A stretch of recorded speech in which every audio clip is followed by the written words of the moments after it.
मैंने सुना है एक आदमी मरने जा रहा था, जिस नदी के किनारे वो मरने गया एक सूफी फकीर बैठा हुआ था। उसने कहा क्या कर रहे हो? वो कूदने को ही था। उसने कहा रोको मत, बहुत हो गया, जिंदगी में कुछ भी नहीं, सब बेकार है। जो चाहा नहीं मिला, जो नहीं चाहा वही मिला। परमात्मा मेरे खिलाफ है तो मैं भी क्यों स्वीकार करूं ये जीवन? उस फकीर ने कहा ऐसा करो, एक दिन के लिए रुक जाओ,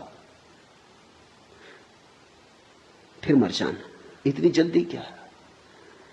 तुम कहते हो तुम्हारे पास कुछ भी नहीं। उसने कहा कुछ भी नहीं, कुछ होता तो मरने क्यों आता? उस फकीर ने कहा तुम मेरे साथ आओ, इस गांव का राजा मेरा मित्र है। वो ले गया फकीर को, फकीर उसे ले गया। उसने सम्राट के कान में कुछ कहा, सम्राट ने कहा 1 लाख रुपए दूंगा। उस आदमी ने इतना नहीं सुना, फकीर ने क्या कहा कान में वो नहीं सुना। सम्राट ने कहा 1 लाख रुपए दूंगा।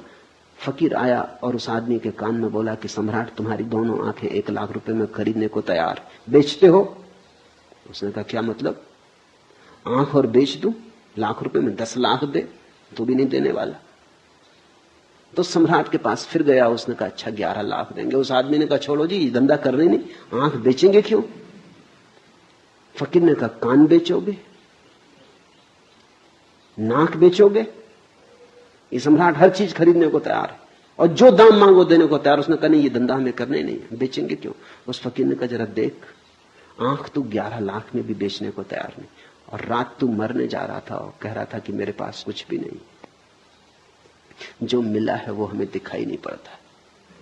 जरा इन आंखों को तो ख्याल करो, ये कैसा चमत्कार है। आंख चमड़ी से बनी है, चमड़ी का ही अंग है, लेकिन आंख देख पाती कैसी पारदर्शी।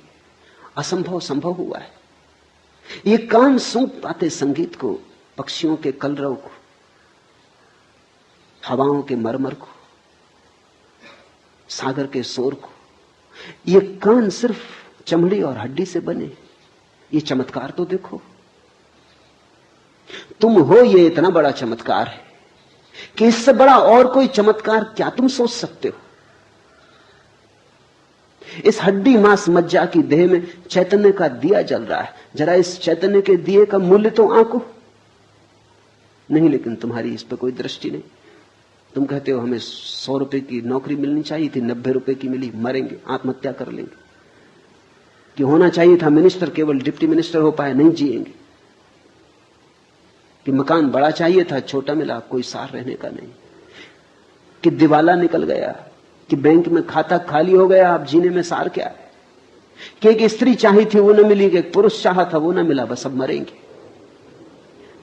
जितना तुम चाहोगे उतना ही तुम्हारे जीवन में दुख होगा। जितना तुम देखोगे कि बिना चाहे कितना मिला है, अपूर्व तुम्हारे ऊपर बरसा है, अकारण तुमने कमाया क्या है? क्या थी कमाई तुम्हारी जिसके कारण तुम्हें जीवन मिले? क्या है तुम्हारा अर्जन जिसके कारण क्षण भर तुम सूरज की किरणों में नाचो, चांद तारों से बात करो? क्या है कारण? क्या है तुम्हारा बल? क्या है प्रमाण तुम्हारे बल का कि हवाएं तुम्हें छुए और तुम गुनगुनाओ, आनंद मग्न हो, कि ध्यान संभव हो सके? इसके लिए तुमने क्या किया है? यहां सब तुम्हें मिला है प्रसाद रूप।